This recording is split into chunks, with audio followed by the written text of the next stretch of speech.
from Dr. Adamson. We welcome all of you to the Erskine campus tonight. This is a big week for us. We're very excited to be installing Dr. Adamson as our 18th president, and we decided to let the community know that we're excited about that. So we created a week of special events, and we're in day 2 of that, and we're glad that you could join us. I have the privilege of introducing Dr. Adamson to you.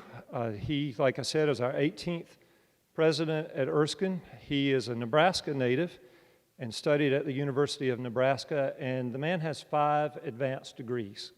I think a bachelor's degree, 2 masters and 2 doctorates, or a master and 3 doctorates.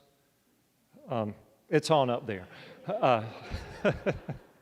He's had quite a career as a consultant, as an engineer, as a professor, as a provost, as a pastor. When we were in the search for a president, we had focus groups that would go sit with the search committee, and we would tell the search committee the sorts of things we were looking for in a president. And of course, you know, there's this long wish list, and you sit there after you've voiced your opinion, and you hear somebody else's opinion and go, no, you're not going to get that. It's just not going to happen.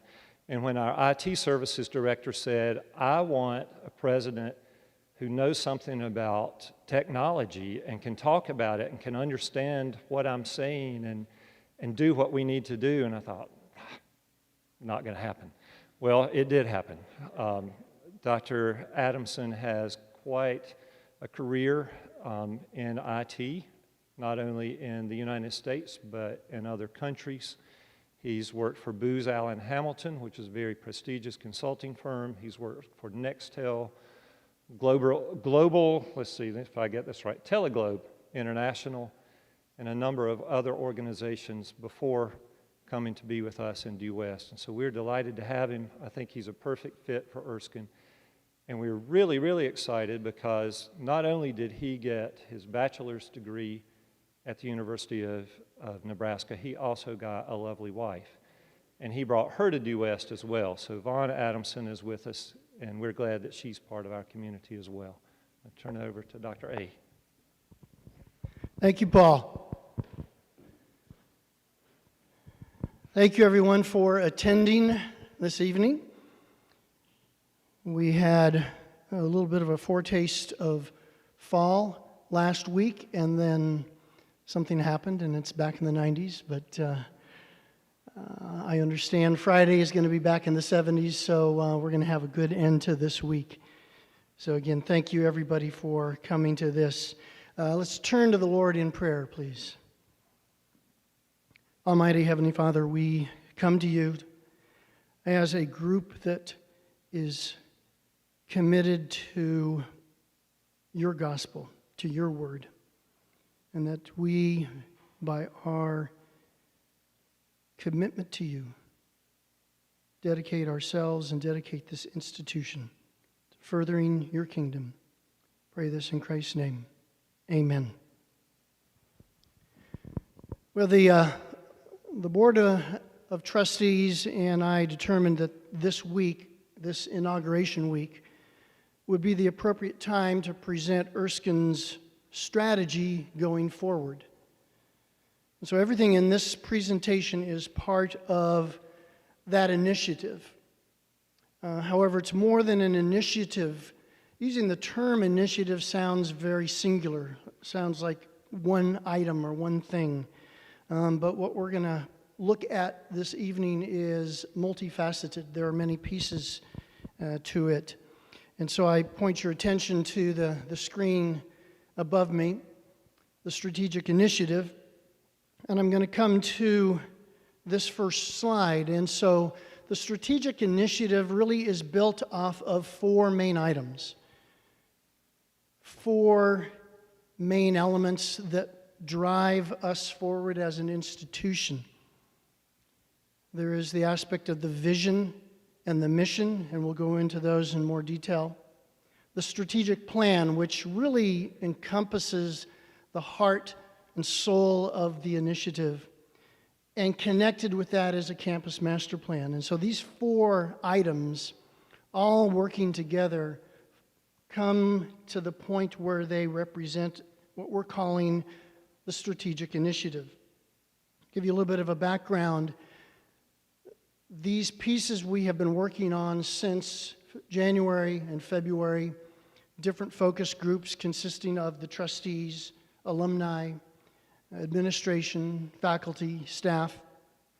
And then during the summertime, we started looking at the physical assets of the campus here in Due West and started looking at what we would call a campus master plan. And we added people from the local community, and Honorable Jeannie Knight, the mayor, was able to participate in those. And so this has become a rather all-encompassing effort to really put forward the ideas of Erskine and how it serves God going forward. So I'm going to back up here a little bit. As we get into the idea of the mission and the vision, go back and replay a little bit of the history. So technically, in 1837, the Associate Reformed Presbyterian Church determined to open a seminary here in Due West, and that is the beginning point in time. But the conversations actually predated that. Actually, it was around 1835 that the decision was made to open a seminary, and it took a few years to get the pieces in place. But there were efforts going back clear into the 1820s of how are we going to get theological training, theological education to this area of the early parts of this country. And the original purpose from the Associate Reformed Presbyterian Church was to have a seminary to train men to be ministers in the ARP denomination. Because at that point in time, the only place here in the Carolinas and in Georgia where the ARP was to go and get seminary training would have been in Ohio or up in Pennsylvania. And that was very difficult for the people from this area to get up there. And it was creating issues with the church of having properly trained men to be ministers. And so that was part of the emphasis of creating a seminary down here. Well, they soon realized that it was more than just people who wanted to have seminary education to work in the churches that needed an education.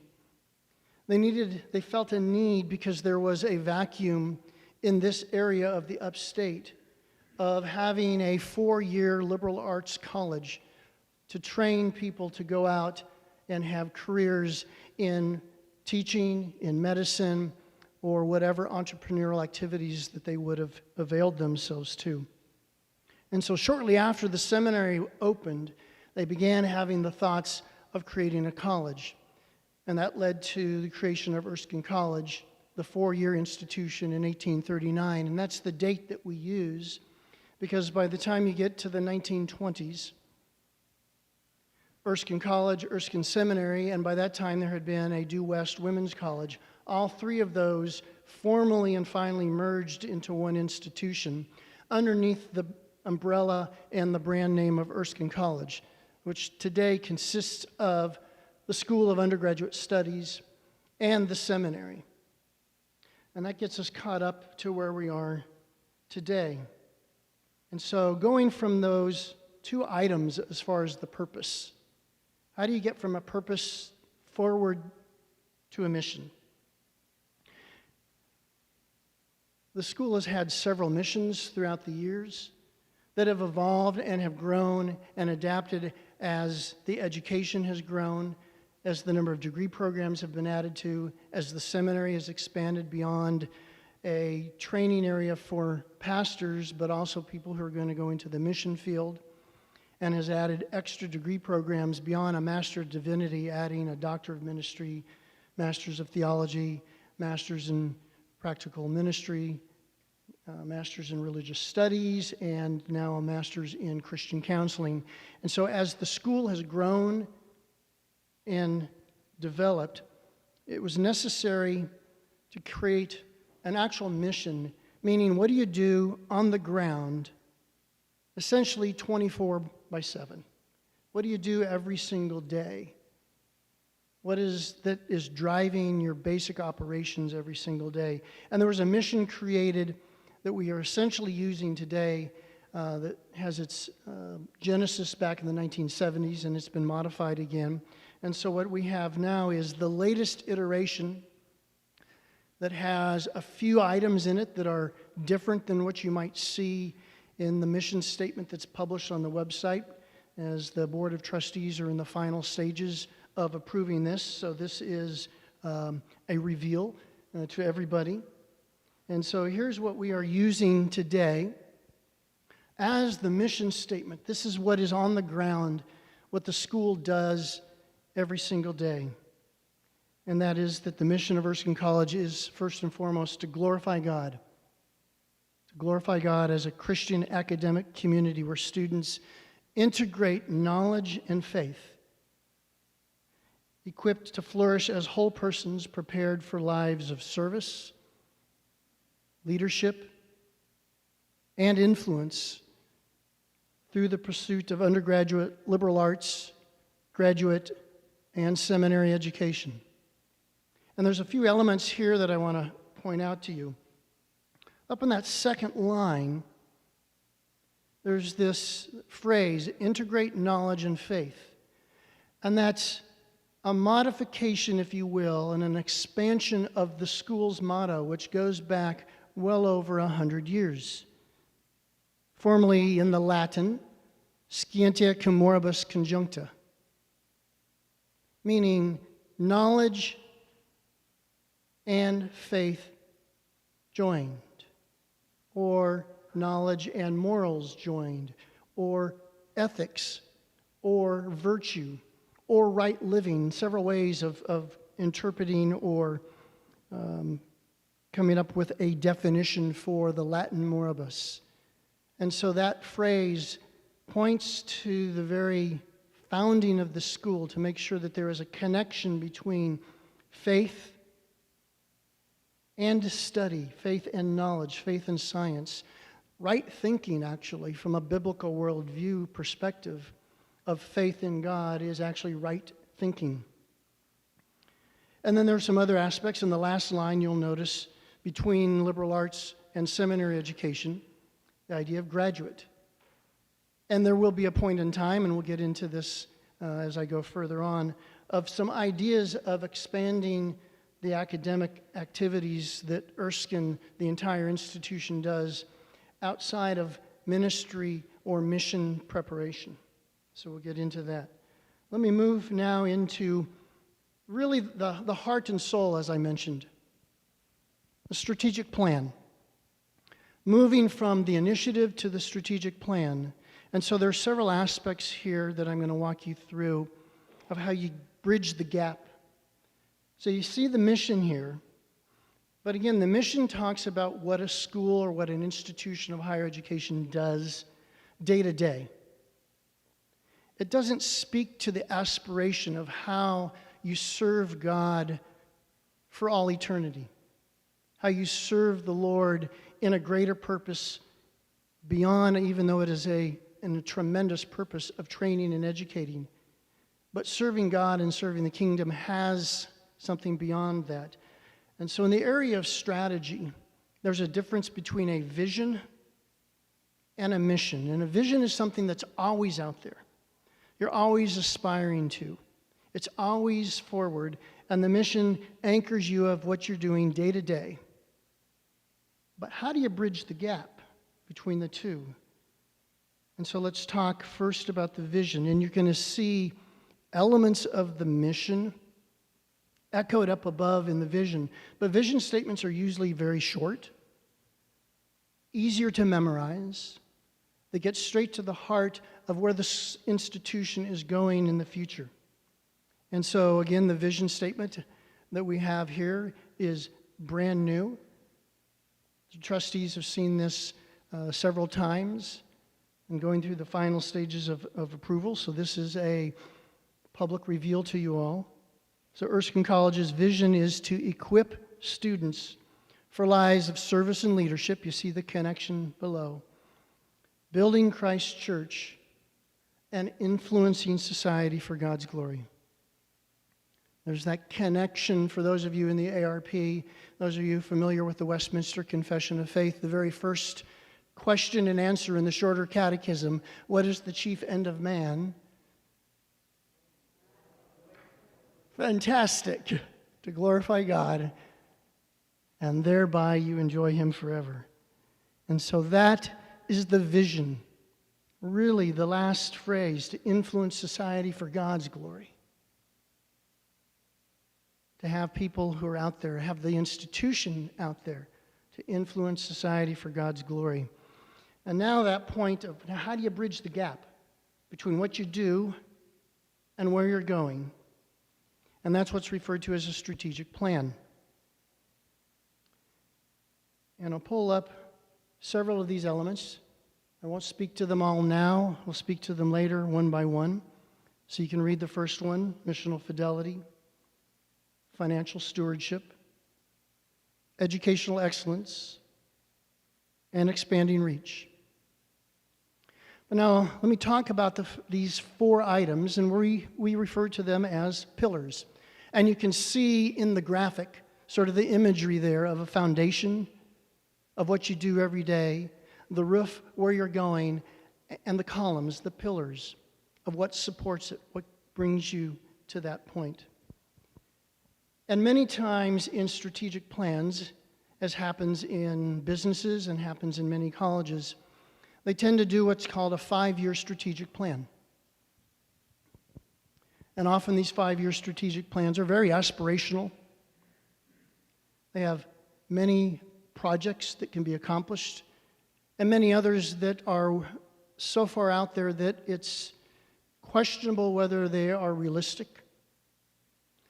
But what often happens in business is that strategic plans live for a few years, for 5 years generally, and then you have to redo them. You have to recast where you're going, what you're doing.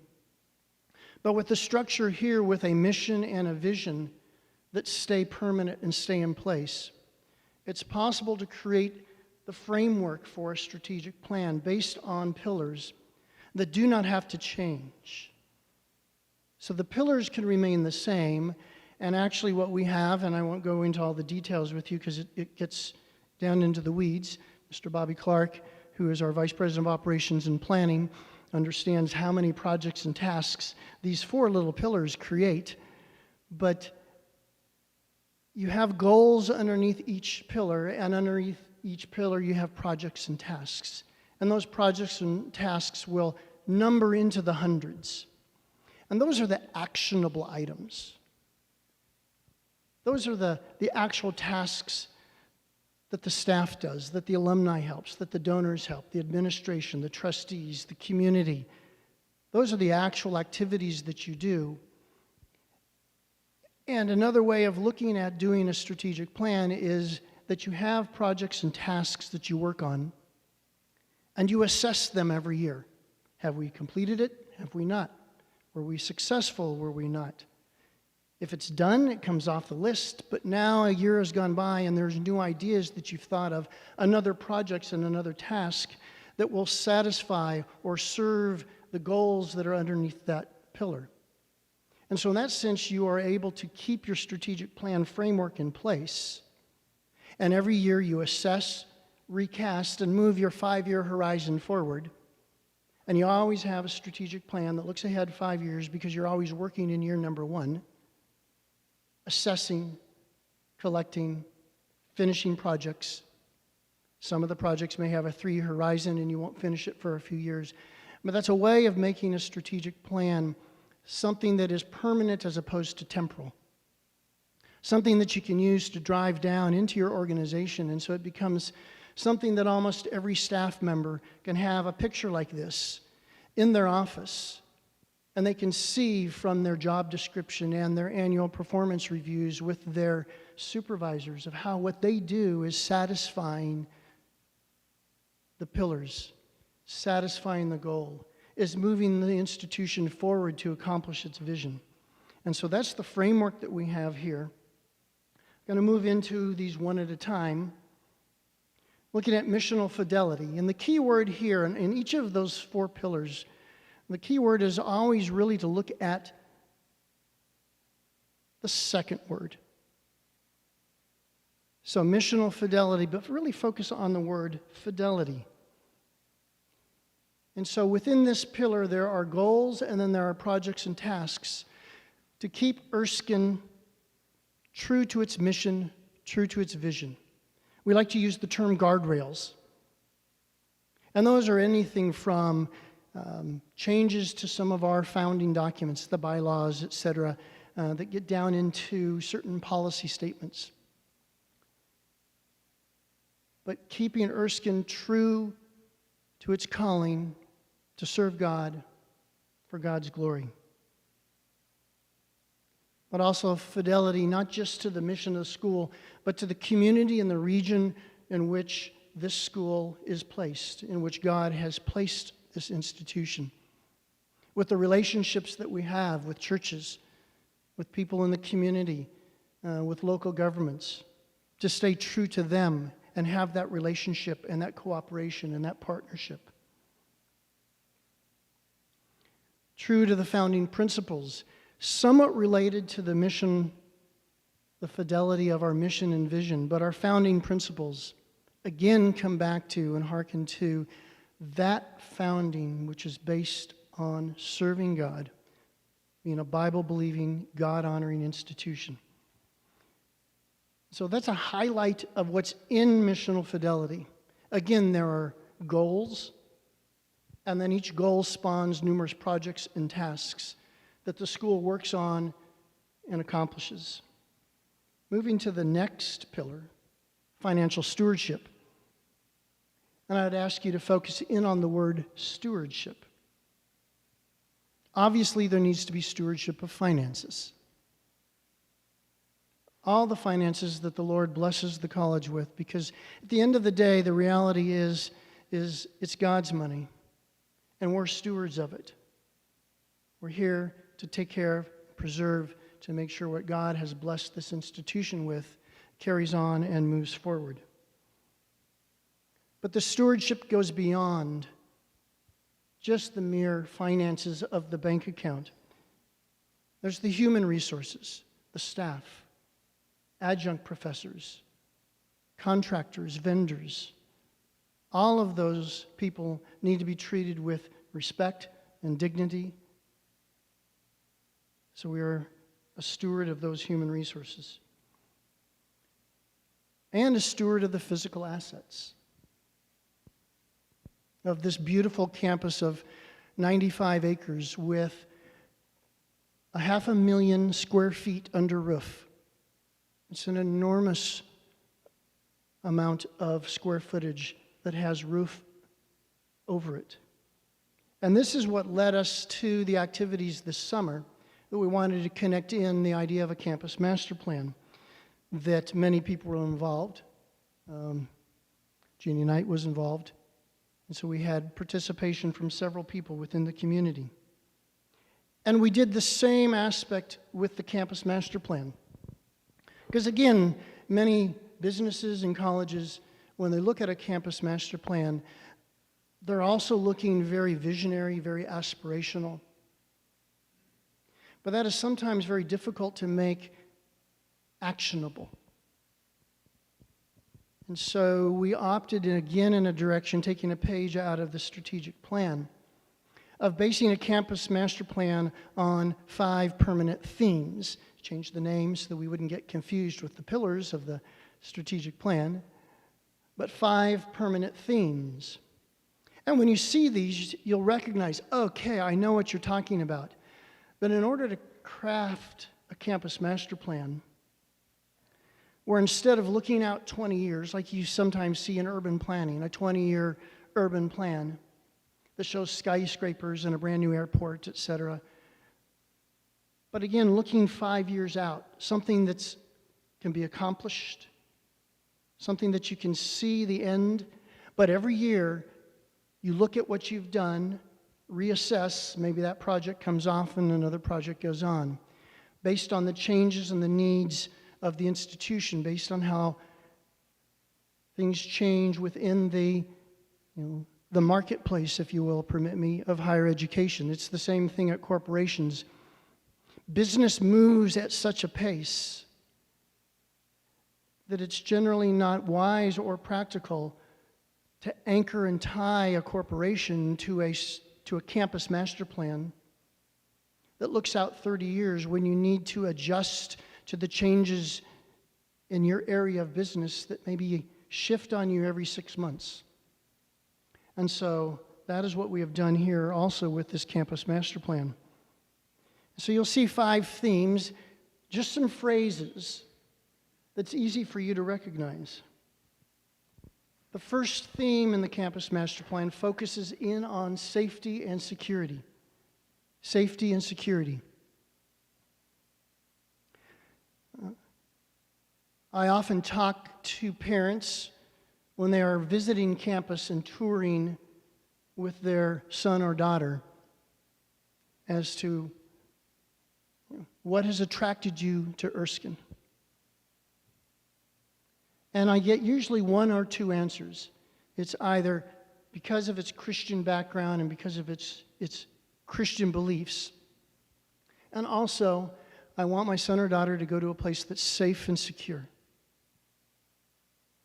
And so we talk often at the college that maybe there was a time when there was a thought that Erskine, being in the small town of Due West, was a liability. But today, no. Today, it's an asset.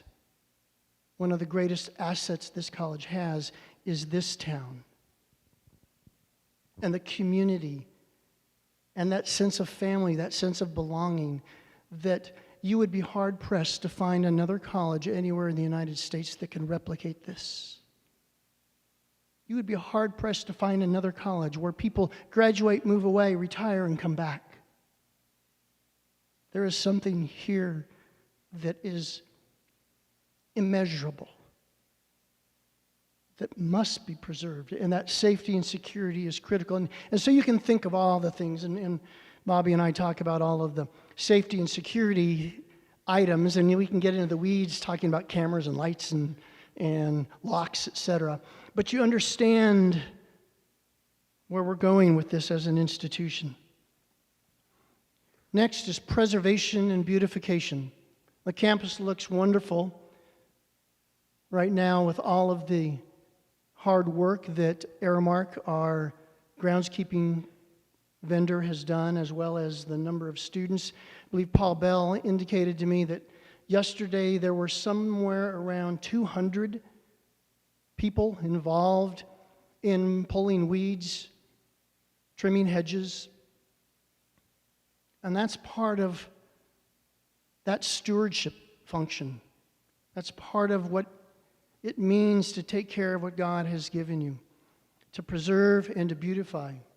And within the preservation, there are numerous buildings on campus that the college has that we're scheduling out and we're pricing and we're figuring out the process and the timing in which we will do remodels or renovations to those.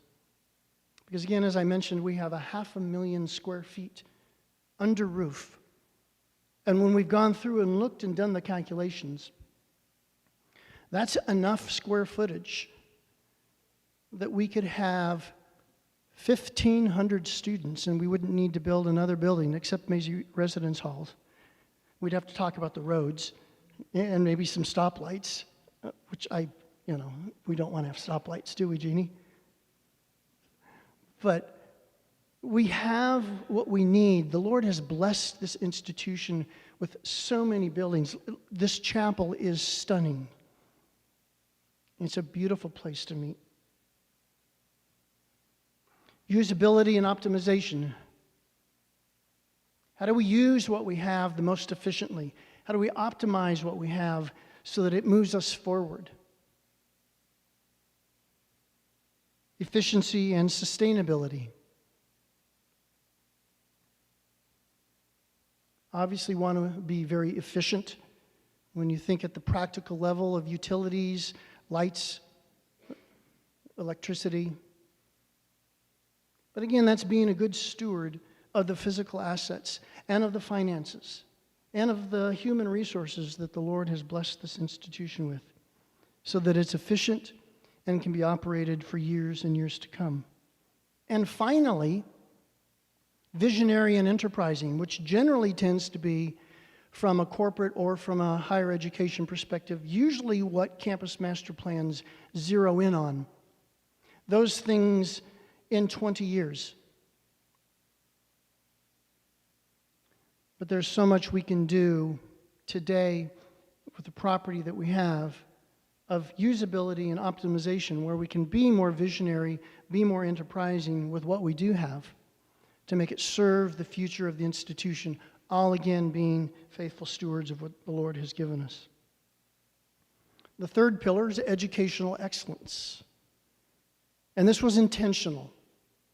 Not academic excellence, but educational, and you'll see why here. Focusing in on the word excellence. Obviously, academic excellence. As a liberal arts institution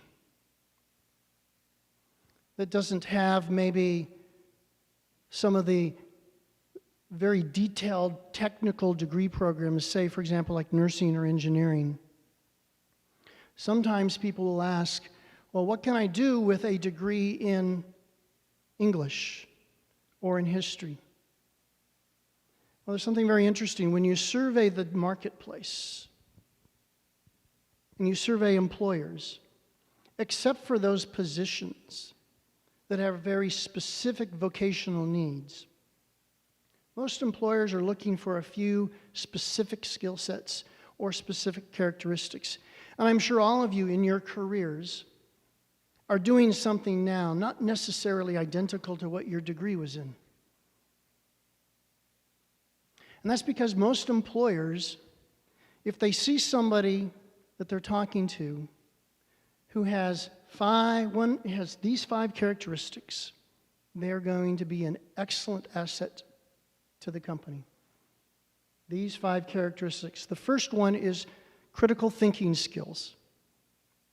Can a person, when presented with information and data and details, think through the logical steps and think critically about solutions, about answers? The second one, ethics. Is this somebody who will come to work on time? Is this somebody who will treat their coworkers with respect? Is this somebody who will treat the company's activities and assets with the utmost responsibility? Ethical, high-valued, high-moral employees. The third one is communication skills. The ability to speak, the ability to write, to communicate thoughts with another person. The fourth one is interpersonal relational skills. Does the person have the ability to sit down in a room with one other person or a group of people and relate to them at a human level? It's something that's becoming more and more challenging today because many of our younger people are familiar with communicating to somebody else through their phone, through text.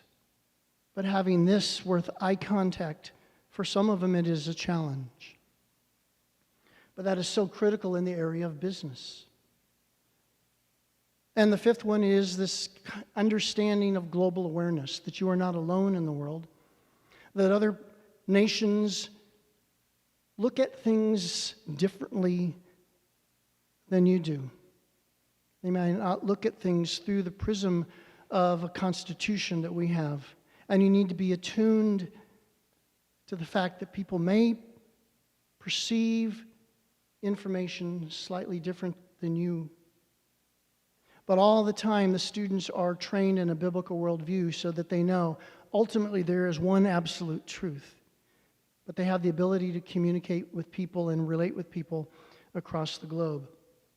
Those 5 skills, a student who graduates from here, if they're not in the seminary programs, but graduates with a degree from our undergraduate school, they have those 5 skills.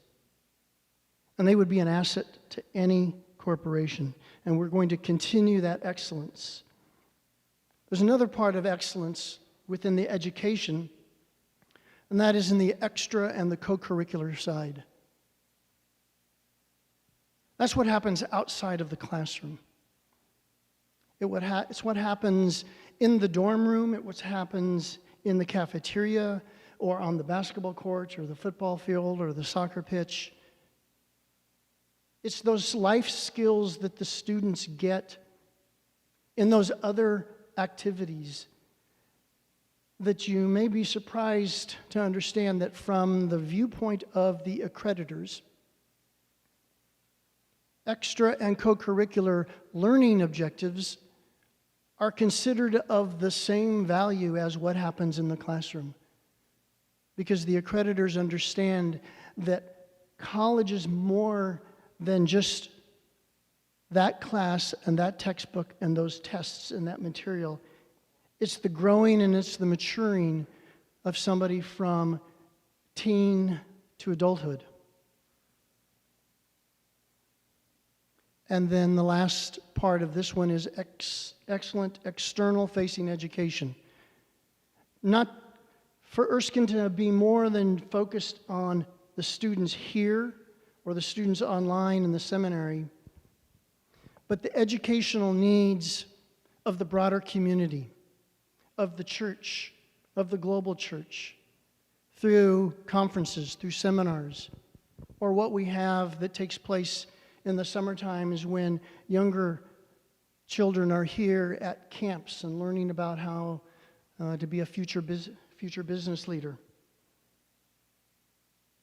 Erskine commits itself to continuing on with educational excellence. The last one is expanding reach. Expanding the reach. And within this, one of these is the idea of expanding our degree programs. Right now, Erskine has 18 degree programs, 23 if you count that some of them are offered as both a BA or BS, a Bachelor of Arts or Bachelor of Science, but essentially 18 degree programs. And there are opportunities for us to offer new degree programs moving forward. Programs, and I can list a bunch of them that are on our list to evaluate for future deployment: international studies, interdisciplinary studies, digital marketing, information technology, computer science, cybersecurity, supply chain management, data analytics, project management, public administration, and many others. There are so many opportunities for Erskine to fulfill the mission that it has and to work on accomplishing that vision of influencing society for God's glory by educating people and equipping them so that they go out into the marketplace of ideas for more than just jobs, but for careers, and more than careers, but for a calling, where they're able to be involved in all aspects of society globally. And another item that is very important to us is the critical aspect of education at the elementary through the secondary education levels.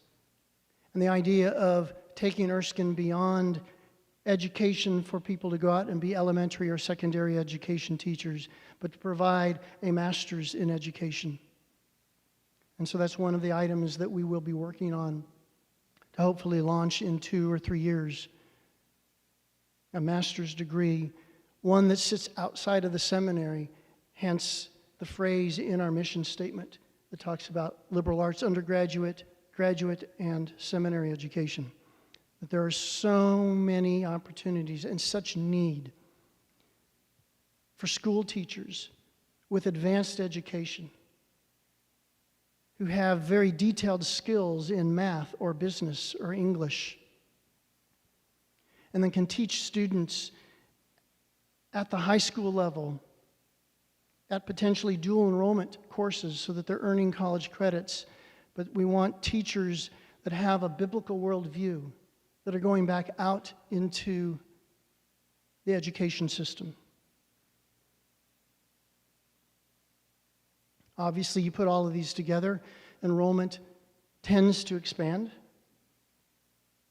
And with that, the expanding reach of where does that enrollment come from? Beyond South Carolina, beyond just the South region. One of the great values and the great assets of having athletic programs is the interest that we get from students internationally who come over here and get a biblically based education, go to chapel, learn the gospel. If they're not already believers, come to faith in Christ and go home and carry the gospel message with them. And so expanding our enrollment includes all of that whole missional component. Expanding our service.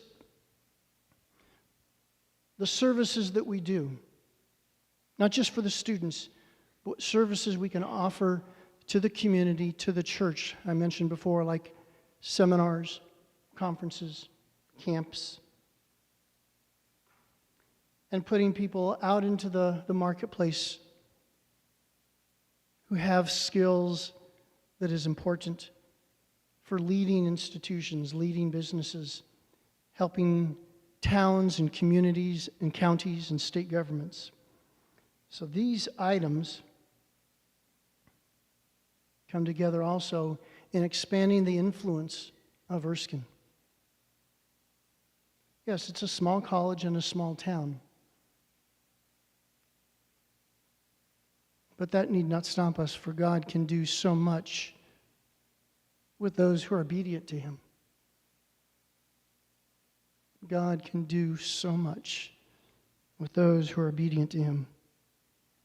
And so putting it all together here, you see how all of this fits together. That missional base that comes from our very founding, that has this idea of a vision of where we're going to, and it's supported by these pillars that enable us to accomplish where we're going. And these pillars will stay, as I mentioned. We won't have to change them. And every year there'll be new projects and new tasks that help move us further along in accomplishing the vision that we have. So I thank you all for your time, for your attention, for sitting here and listening to the beginning pieces of where we are going with Erskine and what God has in store for this great college that he founded nearly 200 years ago, 184 years ago. So I thank you all. Bless you all. Good.